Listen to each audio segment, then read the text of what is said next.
This is the Blairing Out with Eric Blair show at the 2014 Namm with current Alice in Chains vocalist and guitarist William DuVall. William, what do you love about the Namm show? I love the fact that it presents a unique opportunity for musicians and manufacturers and fans to congregate in one place without the usual barriers that you find in concert situations or meet and greet situations.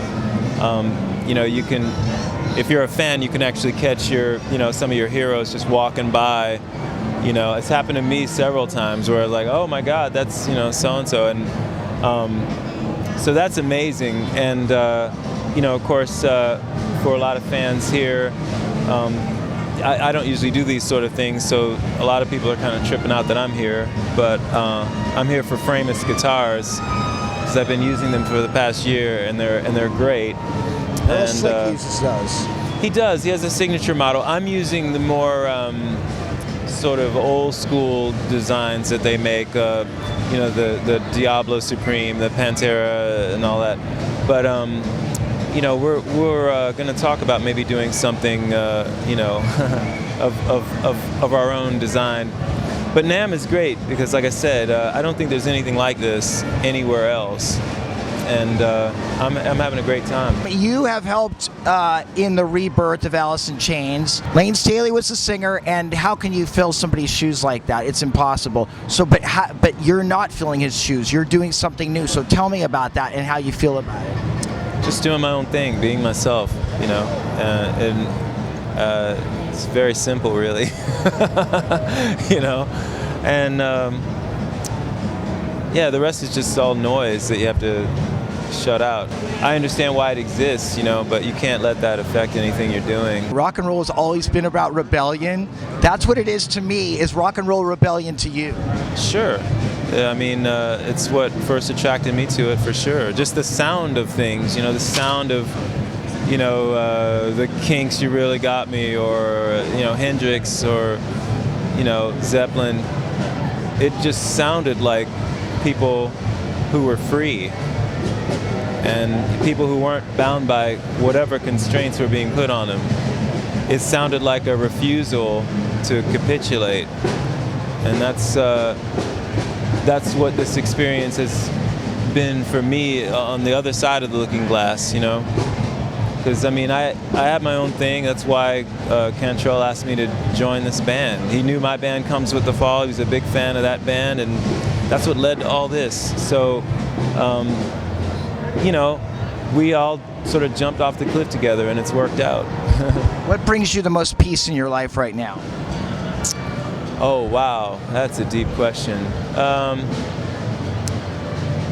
Oh, man.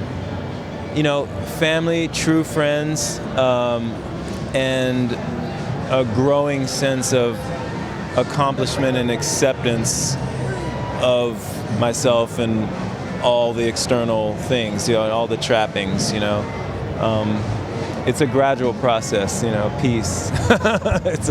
It's hard won. It is.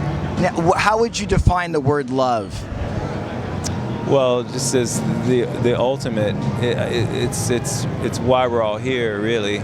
It's kind of the energy that powers certainly our earthly existence, and I would venture to say that it powers at least a good part of the universal existence, of everything, But the universe is so big that it's hard to impose any kind of morality or emotion on it. But, certainly for us human beings just running around here like ants, love is kind of the best there is, the best we've come up with. Do you feel that the future of the world is in trouble right now? Yeah, sure. Of course. It is. Because we're systematically messing it up, We have a destructive side, and a lot of times it wins, But I don't know. I just try to have some kind of assurance or faith or whatever that it'll all work out, even if the earth ends up having to shake us off like a bunch of fleas. In the end, energy never dies. So we're all just embodiments of energy that lasts. Do you think there's hope for the future? Sure, there's always hope. It's the only way you can get up in the morning, or whenever you get up. In Alice in Chains, do you think that you've changed the message at all of the music? Possibly. I'm a little bit close to it to make that kind of assessment.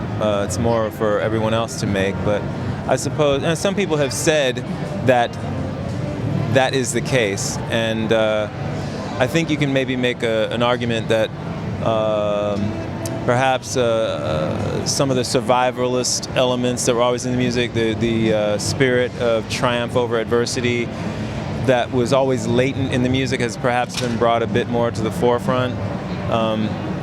And I think, obviously, I'm bringing my own story to this situation, so that changes the slant on it a bit as well. I think for some people around the world, it's been very meaningful for them, and in the United States, just to see someone, that looks like me and has my story doing this kind of thing, and so yeah, I think there's definitely been some impact made in those areas, and I'm glad for that. It's great. I just saw one of your music videos, Stone. There's people pushing stones up a hill. That is a very frightening video. That was a treatment that the director Robert Robo Shobo came up with, and that we responded to. And I hesitate to get too specific in terms of trying to explain, the meanings behind some of the visuals. But I mean, I think there's a lot there for people to infer. Just the whole idea of pushing a stone up a hill. I mean, that says it all, really. And the generational thing that happens at the end, where the adult has to abandon his stone because he's too tired, and the child takes up the burden. I think all of that is really symbolic of a lot of things we can probably identify with. The Blairing Out Show.